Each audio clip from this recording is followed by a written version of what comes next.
All right, everyone. As we continue to let people into the waiting room, we're going to give about 1 more minute and then we're going to get started.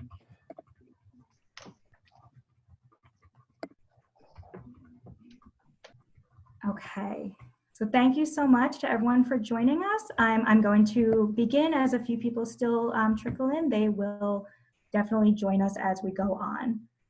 So good morning.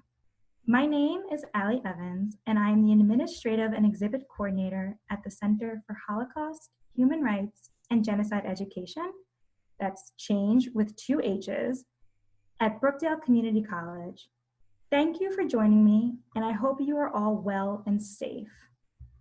I'd like to extend a very warm welcome to Ruth's family members who are on this call. Thank you so much for being here. Chhange programming occurs because of the generosity of our members and program participants like you. Please consider joining Chhange as a member or contributing to support this and future programming. To join, please visit chhange.org. That's again, Chhange with 2 H's.org. Chhange began as a lunch and learn in 1979 by Dr. Seymour Siegler and Professor Jack Needle. We are revisiting our roots by continuing to provide a series of virtual lunch and learns led by Chhange staff and outside experts. Today's lunch and learn is a spotlight on local Holocaust survivor Ruth Knopp of blessed memory. Ruth was a beloved, dedicated volunteer who was integral in growing Chhange's library. After I recount her poignant testimony, Chhange's first executive director, Dale Daniels, will share personal memories of her friend Ruth. Ruth is featured in Chhange's permanent exhibit, Journeys Beyond Genocide, The Human Experience, featuring 3 genocides: the Armenian genocide, the Holocaust, and the 1994 genocide against the Tutsi in Rwanda. When we are reopened, we definitely invite you to come visit. After this session, you will receive an email of additional resources as well as a link to rewatch this webinar. A couple of housekeeping items. Your audio is muted and the chat feature is disabled. At the end of the presentation, the chat feature will be enabled and questions may then be typed into the chat box for the Q&A. Thank you so much, and let's begin. Before we delve into Ruth's history and contributions to our community, I want to note that we have many educators in attendance. We are thrilled you are here and hope that learning Ruth's story will help you as you educate students in the community on the Holocaust. Chhange offers a diverse array of resources that can support your work. Less than a month ago, Chhange hosted our 38th but first ever virtual colloquium titled American Heroes and Rescuers. The plenary session featured Pastor Chris Edmonds, son of Master Sergeant Roddy Edmonds. Chris shared how his father acted to save over 250 Jewish prisoners of war during the Holocaust. And in lieu of our usual breakout workshops, we hosted 16 virtual workshops on an array of topics, including talks from 5 local Holocaust survivors and a local second-generation Holocaust survivor. Chhange has many additional resources, some online, some in person, to help educators impart a historical understanding of the Holocaust, advancing knowledge of the wider context of the Holocaust without overlooking specific local aspects. These resources include our curriculum suitcases, personal histories on our website, our library, our programming, our permanent exhibit, Journeys Beyond Genocide, and our Speakers Bureau. Chhange's curriculum suitcases are powerful teaching tools that empower students to recognize their responsibility to stand up against injustice. Students are able to learn intimate details about the survivors' lives before, during, and after the Holocaust. The suitcases also include educational resources that foster critical thinking, bringing lessons of the past and applying them to today's world to create a more inclusive and just society. The Personal Histories page on Chhange's website includes testimony from 6 Holocaust survivors, 4 second-generation Holocaust survivors who are children of Holocaust and genocide survivors, and 5 Armenian genocide survivor histories as told by their family members. Chhange's Speakers Bureau allows students and Holocaust genocide survivors to connect intimately, in person or via Zoom in some instances. These exchanges include personal testimony, a Q&A, and inspire students and adults alike. And our work continues. We will be rolling out additional virtual resources for the fall to support hybrid and online teaching and learning, so please stay tuned.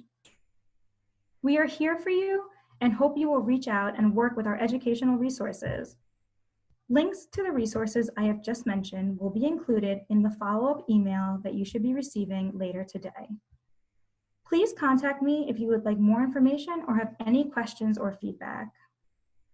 Now, it is my honor to share with you the history of Ruth Knopp, a beloved volunteer at Chhange. This testimony is written in Chhange's Survivor Scrapbook, the comprehensive narrative of the survivor's life written in first person. The following is a selection of information from Ruth's scrapbook.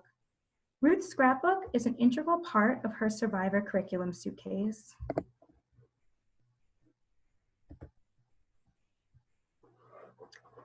Ruth was born on August 7, 1922, in Bad Rheinert, Germany, to Ella and Max Liebram. Her parents ran a hotel of about 60 rooms in the spa town in Germany.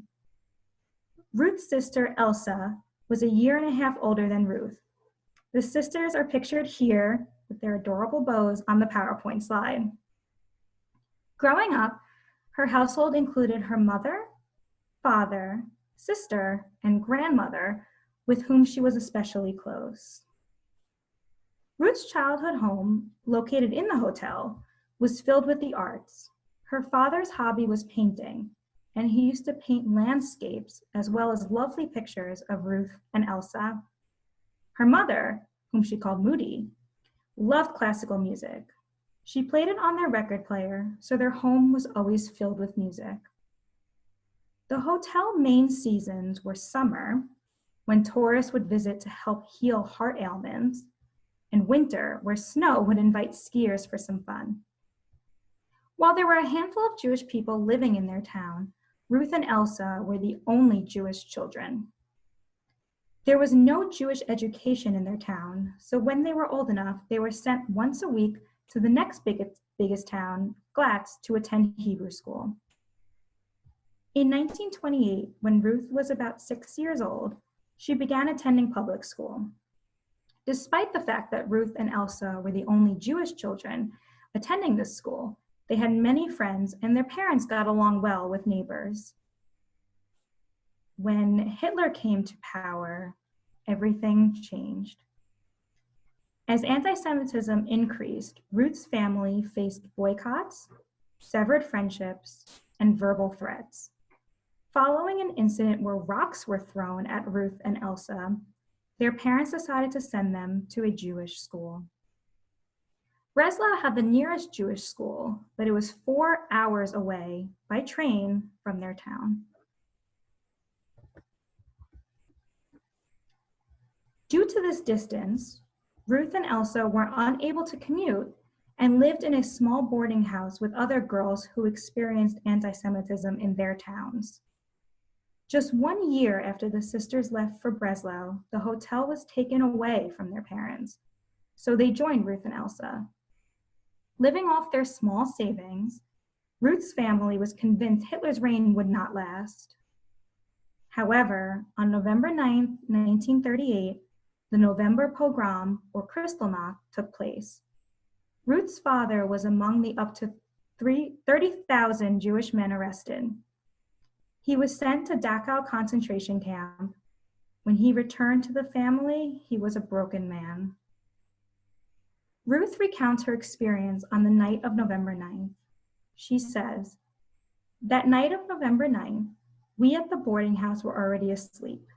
Suddenly, Shortly before midnight, there was a terrible commotion on the street. There was a great deal of shouting, and then the sound of broken glass. Horrified and frightened to death, we watched from our windows as a group of Nazis smashed the windows of the Jewish-owned shoe store across the street from us. They arrested the owner and took him away. We smelled smoke, and the sky had a red tinge. The beautiful synagogue not too far from us was burning. Certain that they would come to us next, we waited for that knock on the door. It never came. But the next morning, we were told our school had been closed, and it was the end of my education. I had just turned 16. Ruth and Elsa moved back in with their parents, uncertain of their future. Elsa secured a job in an office. Although only 16 and a half, Ruth was accepted at the Jewish hospital in Berlin as a student nurse. She was much needed as non-Jews were no longer allowed to work there. In April 1939, Ruth left for Berlin to begin nursing school. It was the last time her family was together.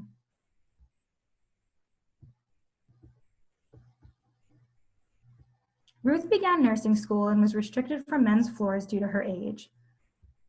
The Berlin Jewish Hospital had an excellent reputation, despite its location in a poor working-class neighborhood. Separated from her family, she corresponded by letters. She learned her sister Elsa fell in love with and married Lothar Rothgeiser. Elsa and Lothar attempted to escape to Palestine by ship. Stranded in Yugoslavia, Elsa wrote to Ruth that the couple was waiting for winter to pass, so ships can arrive for them to continue their trip. Ruth remembers, though it was the last time I would ever hear from her, for more than 50 years, I mistakenly believed she survived the war and we would someday find each other. Lothar and Elsa Rothgeiser were both murdered by the Nazis. Lothar was shot in October 1941. Elsa Liebram Rothgeiser was murdered in a gas wagon in May 1942 in Yugoslavia. Ruth learned of their murders in 1996 through the United States Holocaust Memorial Museum. She says, "The pain of that discovery has never left me."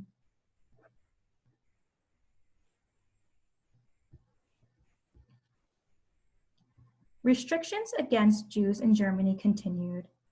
Ruth was forced to wear a yellow star, and escape out of Germany became nearly impossible. Through this, Ruth completed her nurse's training and became a full-fledged nurse. The Berlin Jewish Hospital offered room and board and a small stipend to its staff. Ruth felt the hospital was like a family. Everyone knew each other. Adding to her family, Ruth became friendly with a dentist at her hospital, Dr. Shapsky, and his wife. She felt they were like her foster parents. At this time, the hospital functioned normally. The staff had sufficient equipment, food, and medications. Outside of the hospital, Ruth and her friends were young and fearless. The yellow star she fashioned was removable, and after leaving the hospital, she would remove the star and visit beauty parlors, the cinema, and restaurants that were forbidden to Jews. She says, "One time, after leaving the beauty salon, my friend Lotte and I, wearing our best dresses, went to lunch at the Hotel Adlon. This was Hitler's favorite restaurant, and it was overflowing with men in Nazi uniforms. We sat and had lunch and almost gave ourselves away by ordering meat on a Friday. Fortunately, the waiter just assumed we had forgotten it was Friday. We had a bottle of wine with lunch, and Lotte began to get a bit tipsy. I worried she would give us away, so I quickly paid our bill and hustled us out of the restaurant. How young and foolish I was. If caught, it would be a certain transport to Auschwitz. One of Ruth's friends, not wearing her star, unintentionally paid the incorrect train fare on the train. She was asked her identification and subsequently sent to Auschwitz. She was caught, and because she was a Jew, she was sent to Auschwitz simply for an incorrect train fare.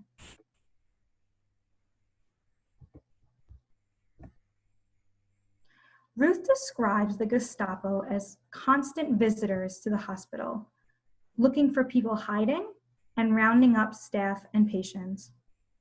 Indeed, Ruth's friend, Dr. Hans Kanap, provided false papers to Jewish patients. On one occasion, a nurse's patient had black market items in his room, including an ID without the J printed on it. This ID was provided to the patient secretly by Dr. Hans Kanap. Hans knew the Gestapo would question the patient and find out Hans had provided him the ID. On October 10, 1942, Hans went underground into hiding.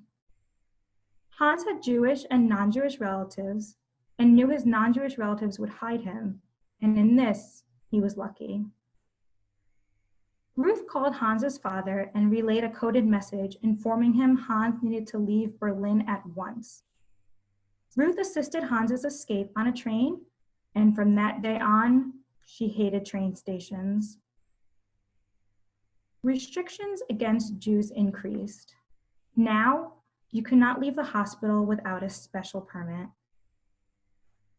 By this time, expectations were you may be deported at any time. Ruth and the staff had heard of Theresienstadt Concentration Camp, located in Czechoslovakia, and of Auschwitz. They had heard these were work camps. Staff members each packed a knapsack in the event that they are deported.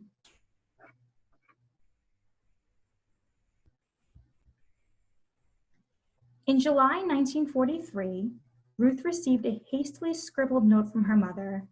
In red pencil, it read, "Dearest good Ruth, Wednesday, 9 o'clock in the evening, we will all be picked up. Too bad you cannot help us. Do not forget me. With God for you and Elsa, many heartfelt regards and kisses, Moody." The note, written the night before she was deported to Auschwitz, was the last Ruth ever heard from her mother. In August 1943, Ruth's name appeared on the list for deportation.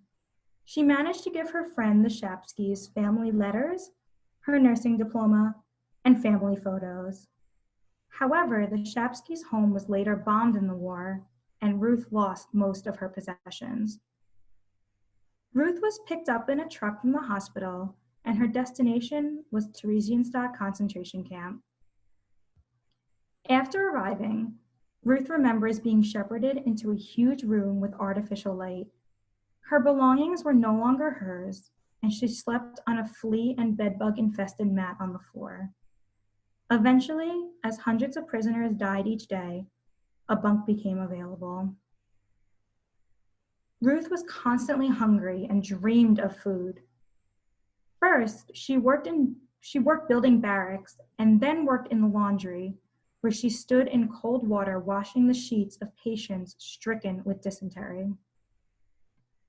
About 4 months into her imprisonment, already ill from her work in the laundry, Ruth was called with the others to stand in a field for almost 24 hours with no food, no water, and no toilets for appel or roll call. After this appel, Ruth became very ill. She survived through care at the camp sick barracks, and the doctor who tended to her found out she was trained as a nurse. And Ruth then began working at what she saw as the, quote, so-called hospital. Ruth credits her nursing training as aiding in her survival, as most of the workers there were not trained, and competent nurses were needed. Ruth also recounts the Red Cross visit to Theresienstadt. The Germans turned it into a model camp. The grounds were beautified, and the children dressed well to prove to the world how well the Germans were treating the Jews. As soon as the Red Cross left, deportations to Auschwitz began again that very night, and most of the children were sent to and murdered at Auschwitz.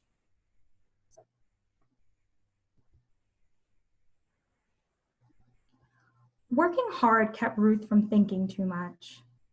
She tried to help all patients with little medication or equipment. One patient, M. Diamant, showed her thanks with a tiny leather illustration book, shown here, which is about 2 inches in size. Now, we have a unique opportunity to hear from Ruth herself. She gave audiovisual testimony to the Shoah Foundation, and I have a clip here where she discusses the book, among other things. So please bear with me as I stop sharing this screen and share the movie and play it for you. This is a little souvenir from Theresienstadt. It's very precious.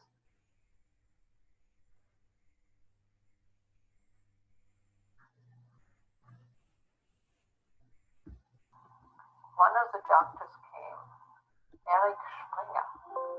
He was a Czech doctor, and he heard that I was a nurse. So he came and bought me some glucose. And after I got well, that doctor who had seen me, who came to make his rounds, he said, "You have to work in the hospital if you're a nurse." And from then on, I worked as a nurse. I worked in what was called the Hohen Elbe. And in Hohen Elbe they even had an operating room there. And there were huge rooms, again, there's probably 30, 40 people. I was a nurse until the very end. This lady was a patient of mine, and she was so grateful. She worked in the leather factory and made a little leather book. And then inside, being that she was very artistic, she painted a nurse like waking her up, and I'm coming with the bedpan. On the other pages, I take the thermometer. On another one again, I empty out the bedpan in the toilet. And at the very end, she wrote an adorable poem. It's in German.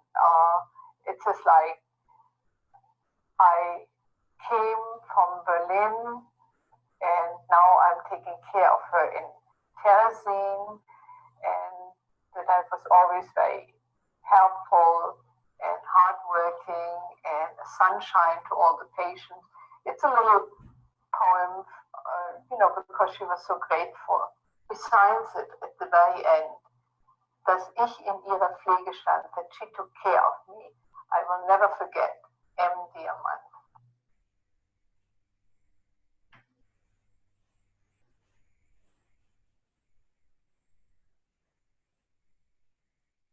It's kind of starting, the years are taking its course on it, but I probably will eventually give it to the Holocaust Center, and perhaps they can keep it for me.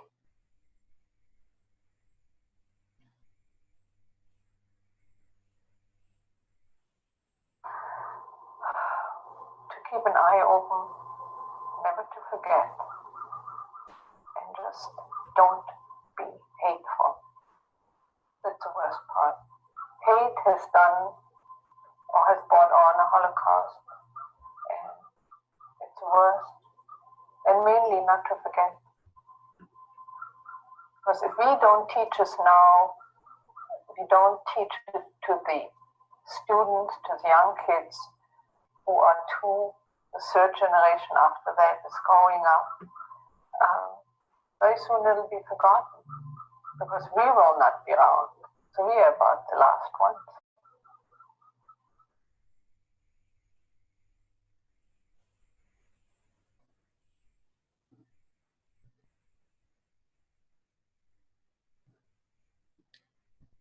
I'm so glad we got to have that unique opportunity to hear from Ruth herself.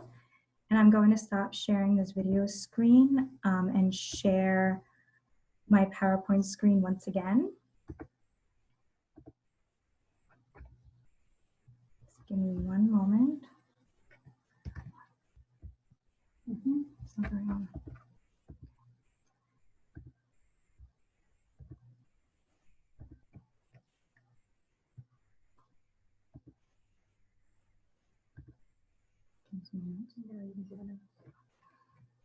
Excuse me 1 second.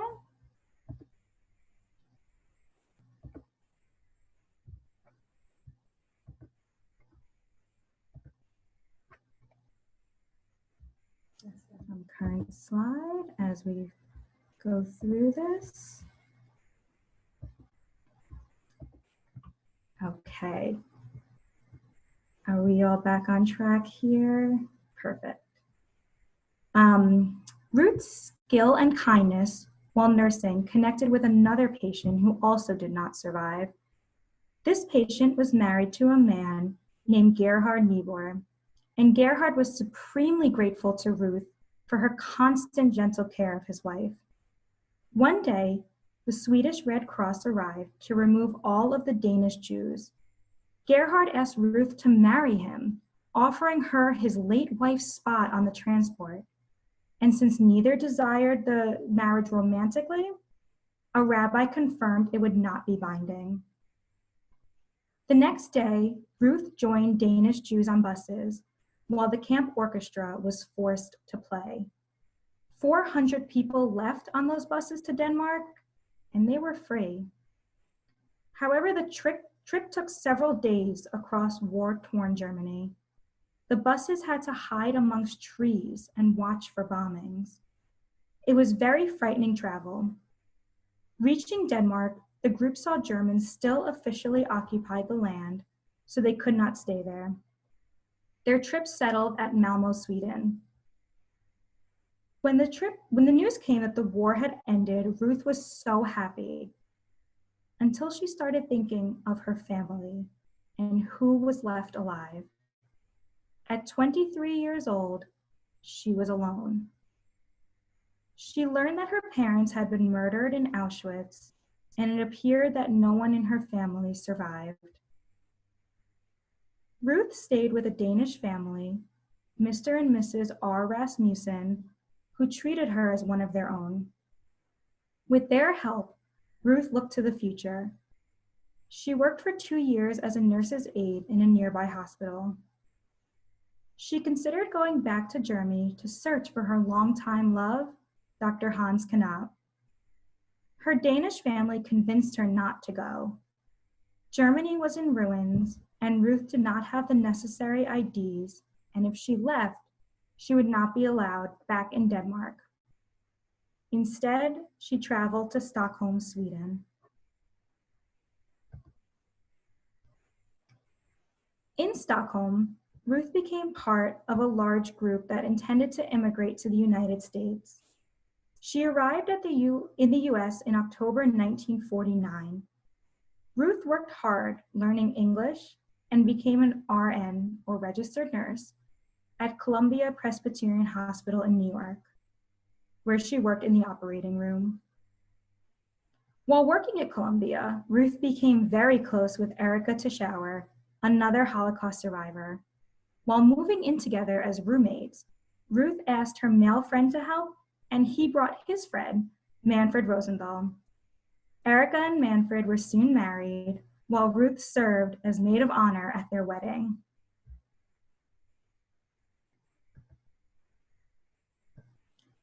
Ruth loved going to Switzerland to ski. On one trip, she traveled through Hans Kanap's hometown. Convinced to try to locate him, Ruth attempted to call him. She says, "After several attempts, I finally found him. His first question to me was to ask if I was traveling with my husband, and I told him no, I wasn't married. I then asked if he was married, and he said no. We had not seen each other in 24 years. We decided to meet. A year later, on February 3rd, 1967, we were married." Now the couple had to decide where to live. As Hans was an established physician in Germany, Ruth and Hans decided to settle there. While it was difficult at first for Ruth to hear the German language, she packed up her life in New York and lived in Germany with Hans for 20 years. The couple was quite active in the Jewish community there. She says, "Hans and I had 20 wonderful years together. We traveled to Israel and the United States, hiked and skied, and enjoyed life with our dog, Dolly. Ruth and Hans decided when he passed, she would return to the United States. Hans passed in 1987, and 2 years later, Ruth returned to the United States. Able to retire, Ruth moved to Red Bank, New Jersey, to be close to Erica and Manfred Rosenthal, her family. There, she lived a rich life with her family and began her extensive involvement with Chhange. Ruth Knopp passed away on Friday, March 21st, 2008, in Tinton Falls, New Jersey. She was 85 years old.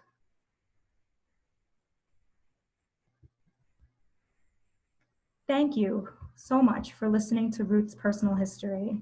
Now we have the privilege of hearing from Dale Daniels, Chhange's first executive director, who will share precious memories of Ruth and then share in the Q&A. Thank you so much, Allie, for sharing Ruth's history from the scrap. It's wonderful to hear, and I know that Ruth would really be honored that you did this program about her life today. She had a very difficult time sharing her history, and fortunately, she did share her history on videotape one time to the Shoah Foundation, and that's how we have that wonderful clip. But as you heard, she felt it extremely important that survivor histories be shared. So I'm thrilled, and I know she would be for this today. I also want to thank the viewers. It's really a joy to open up Zoom and see so many wonderful faces, members of Ruth's family, the Rosenthals, board members of Chhange, former board members of Chhange, of course, our beloved volunteers, teachers, all of you, thank you so much. And I know that you will find her story to be inspiring. These are really difficult days that we're all living through. And Ruth, as it is with our other survivors, is really, her history is a story of strength and resilience. And I think when we think about what they've lived through, what she lived through, some of the actions that she took to help others, even when it meant risking her own life, those are role models for us to follow today. So I'm thrilled to be able to continue talking about her a little bit. First, I would love to speak to those beautiful photos on the screen that you're seeing. The one on the left says Erica's family, including Ruth. And I believe that was when one of the Rosenthal granddaughters, the older ones, either Allison or Jessica, were bar mitzvahed. But in any case, you can see the entire family, and Ruth is all the way over. She's on the left, and she's next to Manny. It's a beautiful photo, and you can see that rich family, that rich in terms of members and happiness and sharing. She was an active part of that, and that really, really helped define her life in the United States. On the other side of the screen, you'll see a picture of the Chhange Library. And of course, that was her pride and joy.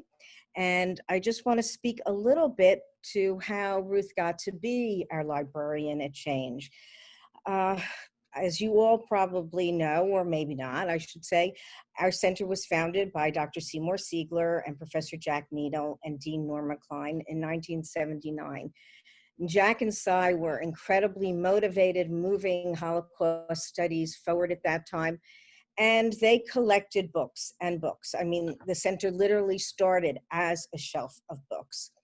Well, the time came when they were so busy doing programming and teaching their courses that it was pretty disorganized. And so they reached out to a member of their synagogue, Congregation B'nai Israel in Rumson, and that person was Erica Rosenthal. And they asked for her help. And boy, they really got it. Erica became the volunteer coordinator and organizer of Chhange and really whipped it into shape. But there were all those books. What to do with all those books? So in 1989, when Ruthie returned from Germany, Erica asked her if she would help organize the books. This was an incredible challenge for Ruthie, because as she shared with me and with other board members and people, she kept that period of time her Holocaust experience locked in a little box inside her head, and she didn't want to open it. So how in the world could she work with Holocaust materials? But she would never turn Erica down. That was the friendship that they had. And so she came in. And what was going to be just a few days to get those books organized became 12 years of 3 days a week working in the library at Chhange. And she grew that library from 300 books to over 4,000. Chhange will be forever grateful because, of course, we have a rich collection for everyone to use, but also hidden in there, which came out many times from people looking for special books, are books that are one of a kind, memoirs or diaries. There are first edition books. And fortunately, since Chhange has the only Holocaust genocide archives in the state of New Jersey, we now know how to take care of those, and those books are secure in our archives.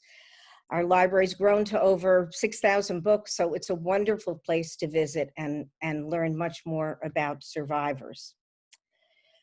As I mentioned, Ruthie rarely shared her history. It would come out in bits and pieces. If a class came to visit the library, she might share one or two of her stories about her experience, but it was slow in coming, and she would share it with friends, board members, and especially I was fortunate to have chances to sit down and speak with her. She had precious, precious keepsakes that she brought with her. And the only one that I learned about directly from Ruthie was the little book that you've just seen. Very fortunately, we decided to create an exhibit that would feature these scrapbooks, one of which is Ruthie's. And in doing so, I had the great opportunity to sit down with Erica Rosenthal, not just to talk about her history and her husband Manny's, but also to gather some more points on Ruth's history. And I remember so well sitting in her apartment that day as she brought out all of these precious mementos that I had never seen before. Of course, as I said, her little book was there, but also amongst those items was her work permit. Ruth was a nurse, and so she, I guess today we would call her an essential employee. She had a work permit.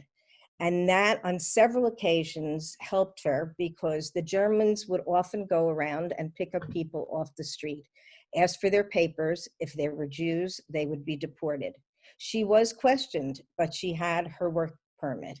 And that's one of the items that we have in our archives. Another one of the items you saw briefly in that clip that we had is her collection of postcards. One of the most amazing things I learned from that is that, yes, there was a postal system in Theresienstadt. And even more amazing to me was that Ruth somehow knew about it. I guess she had heard from someone. So before she left, she actually arranged a code with some of her friends because she knew everything was censored. And so you can imagine whenever she got a postcard from someone saying her nephew was safe, that referred to Hans Kanap, and so that was a message about him. And of course, she kept track of the Shatskys and her other friends as well. You saw her yellow star. We actually have one yellow star in our archives of Chhange, and that was Ruthie's, and we are very grateful for that because that is something that even our youngest students seem to learn about first, and it is very powerful for them to see that. And then there is one very, very precious item of which we only have a photo. And that is that note that Ali talked about. The note written to me, it looked like it was written in red crayon. And I actually had the privilege to sit with Erica and hold that in my hands. And Erica and I talked about it. Erica knew that Ruthie wanted to be buried with it because it was all she had from her mother.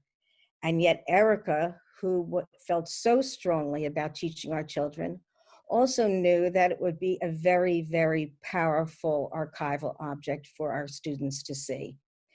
But we both realized that it was most important to Ruthie and we wanted to follow her wishes. And fortunately, I had my cell phone, and while it wasn't as good as they are today, I was able to take a photograph of it. And so we have that displayed prominently on one of the panels of our Journeys Beyond Genocide exhibit, along with Ruth's mother's picture and the story behind that. If I was to, there are so many stories I could tell you about Ruthie. I feel so fortunate from knowing her and other survivors personally when I had those moments to speak with them. But one of the most important things I think to remember about Ruthie was the fact that she was a nurse during this experience and how much that helped her. We know that the Germans' goal was to murder every Jew in Europe. And we know how fortunate we are that we have survivors, each of them with their own history, their own element that helped save them, the luck that they had. And for Ruthie, there were many things, of course, her strength and her resilience, but clearly the fact that she became a nurse was, we would say, Bashert was meant to be to help her save her own life. You have to remember that she was the one who saw the ad in the newspaper that was asking for Jewish girls over the age of 18 to come and study be nurses. She was only 16 and a half. She first had to convince her mother to even take her up to Berlin for the interview. And I remember so well her smiling and telling me how she worked with her mom, and she thought her mom just gave in just to get her to stop, begging. Also, they knew what was coming, and perhaps this was something that could help Ruth. She went to Berlin and was told she was too young for the program, and yet miraculously, they then decided to take her into the program. Sadly, that meant she moved to Berlin and did not see her family again. Because she was a nurse, she had a work permit, and that helped so that she was not picked up off the street. Working as a nurse in Theresienstadt, as difficult as it was, helped save her life. She at first was building barracks there, then she worked taking care of the sheets of patients with dysentery, very difficult things. But finally, when they learned she was a nurse, they asked her to work there. We know that must have been terribly difficult. There was no medication. There was little that she could do. She talked about seeing children die and others from the terrible, terrible treatment they received. But yet, it helped her survive. She did not have to go to further roll calls. And moreover, she was able to help so many people just with her very gentle touch. That is all she had to give to Gerhard Niebuhr's wife, but that was enough to make him realize that she was someone who really needed to be saved when he had the opportunity to leave Theresienstadt as a Danish citizen. And so she did indeed marry him based on the Jewish principle that you can save, the most important thing is to save a life. So he was saving Ruthie's life, and therefore the marriage could be temporary. And finally, being a nurse gave Ruthie a genuine sense of self-worth throughout her entire Holocaust experience and the rest of her life. It was something that she valued so much, and she gave so willingly to help others. And that was so important, especially when she came to the United States and began working in the hospitals. I do remember well sitting with Ruth and Erica, oh, so fortunate, and hearing about how they first met, because Ruthie was being given instructions in English and she just could not understand them. Thankfully, Erica knew English very well and helped her. And from that moment on, it was a lifelong bond and friendship, and created a family relationship. And I think that that was probably the most important part to Ruthie about her life in the United States. Her best friends, Erica and Manny, their sons, their wives, their grandchildren, they really provided her with the love and the care that she needed as she lived in the United States. So there's much more that can be said about Ruthie. If you come to her library, if you read her book and look at her scrapbook, there's much more to learn. And that's just one of the many outstanding resources at Chhange. It's really hard as the first executive director not to spend a lot of time talking about all the wonderful things that Chhange does. But I have to say, I admire the staff so for all the work with their outstanding virtual programming. And I look forward to seeing so much more of it. But I want to tell you or ask you to please make sure you come into Chhange when it reopens. Journeys Beyond Genocide, The Human Experience is an extraordinary exhibit. You can see Ruthie's archival treasures firsthand as well as others. And you can meet some more of our survivors, Holocaust survivors, Rwandan survivors, and survivors of the Armenian genocide. So I thank you for the opportunity to share some of my memories about Ruth. And Ali, if there are questions or comments anyone has, I'd be happy to help answer them.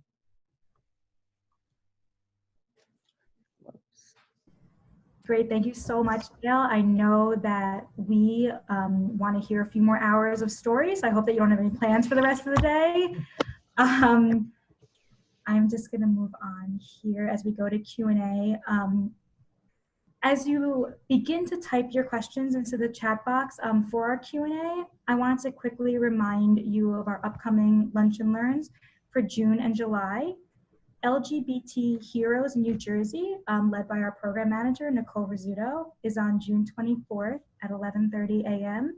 And the History of Human Rights, led by Executive Director Dr. Sarah Brown, is on July 15th at 11:30 a.m.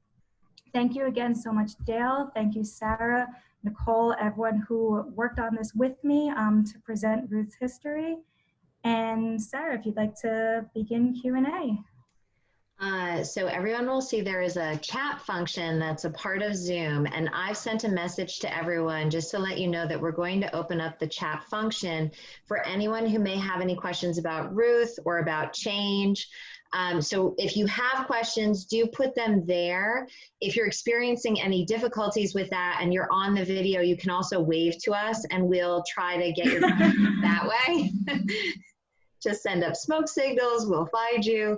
Dale and Ali, thank you so much. I really feel like this combined approach was really such a rich way to share some of Ruth's stories, memories about Ruth, but also to share with everyone so many details about her history and the remarkable life that she led.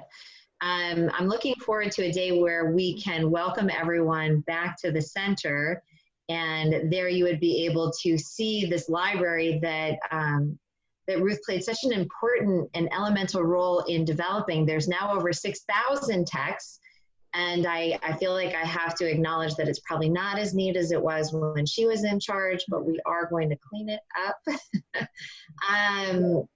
But you could also come and you can actually watch her Shoah Foundation testimony. We have a recording of it that's housed at Chhange. You can view her scrapbook and the scrapbook of her best friend, Erica. There's so many resources, and so I'm really excited to welcome you back in the hopefully near future. But for now, we will be maintaining the virtual programming and are always open to ideas and suggestions from everyone.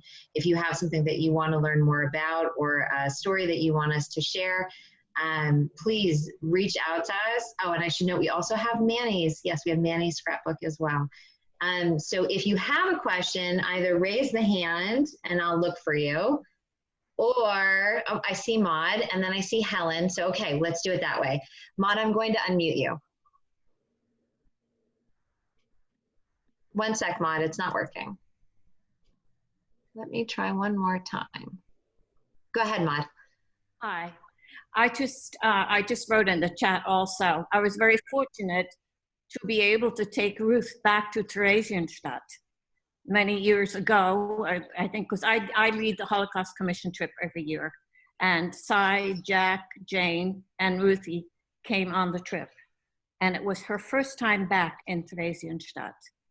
And it was just so amazing. And she at first didn't say very much. And I told everyone that let her digest all that and she'll tell us her story, which she did. and pointed out various things as we're walking around Theresienstadt. And it was very emotional for her. But I was so glad that she was able to do this, and she had her friends with her for support. And it was really, it made me feel so good that she had that opportunity after so many, many years to be able to go back there and see it again. Thank you, Maud, for sharing that. And we're so appreciative that you facilitate that trip and that you bring survivors with you, and that you also share your personal testimony and narrative with the participants. So thank you for that. And actually, we started the trip in Berlin. So she was able to, at the train station, even point to where The tracks. their tracks were. And along the tracks are dates of date and when and where they were destined and how many people. And she stood there too and saw that. That was the beginning, and then we traveled on. Yeah. Wow. Thanks, Maud. I'm going to try to switch over to Helen. Give me 1 second. It seems to be very slow in the unmuting. Like it doesn't believe me when I want to do it. Okay. Hi, Helen. Hi, Helen.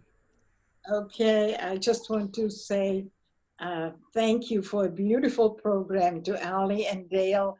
And you really painted a beautiful portrait of my late friend, Ruth.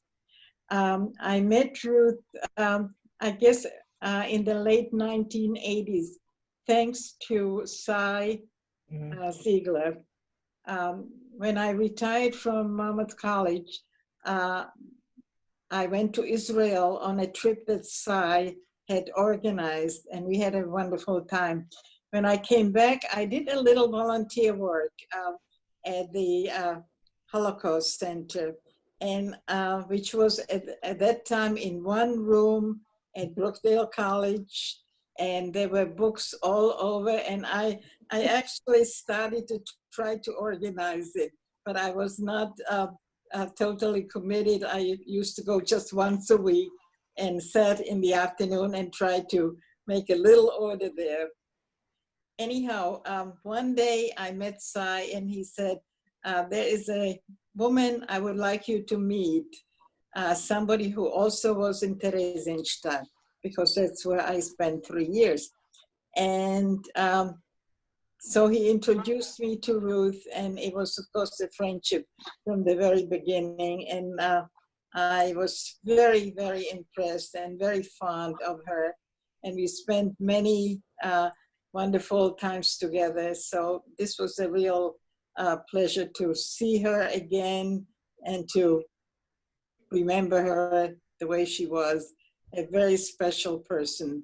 Thank you very much. Thank you, Helen. Thank you so much. Thank you. Thank you so much. If anyone wants to raise a hand or add a question into the chat box, hopefully it's working. I actually had a question, which is for Dale, because Dale, you were able to be in the office when Erica and Ruthie were active. And I just was wondering, what was it like to be around their dynamic? Because here are two people that have been best friends for years and now are colleagues in an office and with a shared goal. And I'm just wondering, what was it like to be around their energy? You know, they both were very strong women, and they had a wonderful friendship. And Manny and Linda and some of the family members and other members around the center can attest to it. They also had strong opinions, and when they didn't agree, beware. But most of the time, you know, the two of them were incredibly organized, giving, caring people. They both cared so much about the other volunteers there. They always made sure that there was so much richness in the life at the center. So many tasks that they created for the volunteers to do. It just was it was an incredible place to be. I started as a volunteer, and I was a volunteer with the two of them for 5 years. So it was an incredible place to work because you felt so valued from both of them. And it was very clear, Ruthie was extremely protective of her library. Erica learned very quickly that that was Ruthie's and she would not go in or give any direction. But between the two of them, the center was incredibly well run, a wonderful, wonderful place to be a volunteer, and served, you know, schools and students. And of course, you know, both Cy and Jack were involved, but Cy was the resident fixture professor there. So you couldn't ask for three more wonderful people to be with all the time than those three, especially because as painful as it was for Ruthie and Erica, the passion to get the story out was so strong. And there is, as you know, Sarah, there's a wonderful poem on the walls of the, it was in my office, it's probably still in your office, that I took from Cy's office when he left us, which was a poem written by Erica to him, thanking him and Jack and everyone at Chhange for allowing her history and the history of the survivors to come out and be taught. They felt, as many survivors do, that it is urgent that the story be told. And that's what Ruthie and Erica and Cy and Jack and Jane and, you know, everybody, all the other volunteers at Chhange really facilitated. So it has always been a wonderful place to be. I have to admit, Dale, I kept it because I like the date, and I kept it right by the door where you had it, which I thought was perfectly situated, because as you're walking in and out of the office, sometimes, you know, in the hustle and bustle of the day, you forget why you're there and what you're doing it for. And her words always ground me and remind me of that. So I appreciate that you left that on the wall. I have a question from Joanne. I think this is one for Dale. Do we know, did Ruth ever talk about her experiences coming back to the United States? And was it challenging for her, especially after she'd had this full life with her husband back in Germany? It was very challenging for her. First, it was very challenging for her to be in Germany. That was, I mean, she, and I know Erica had said that to me too, they didn't even want to speak German anymore. So for her to make that decision to go and live in Germany was really difficult. But of course, it was an opportunity to be with this man she loved for so many years. And they did have a beautiful, rich life and very active in the Jewish community, the small Jewish community that was there. But coming to the United States, you know, it was a tremendous emotional struggle. And I think she knew that the only way that she could continue to have a really positive experience was to return to her friends, the Rosenthal's. And, you know, I can't emphasize enough, you know, I've been fortunate to know them, certainly not in any way that Ruthie did, but she was such a part of their family, and clearly she gave them as much as they gave her. But that's really what allowed her to do that. And the support of Cy and Jack too, in working at Chhange. She found something that, you know, gave her whole life experience meaning by being back. So, yeah. Thank you, Dale, for answering some of our more detailed questions about Ruth. At this point, we are at the 1 hour mark. Generally, our lunch and learns last 60 minutes. And so I want to be mindful of everyone's time, and I want to thank you for your questions and for your memories, and leave it to Allie to send us off. Great. Again, thank you so much to all of you for watching. For those who are going to watch later, to Sarah, Dale, Nicole, Susan, everyone who helped prepare, thank you. To Ruth's family members that are here, thank you so much. And I really hope everyone has a great rest of the day and that we could all be together in person very soon. So thank you so much.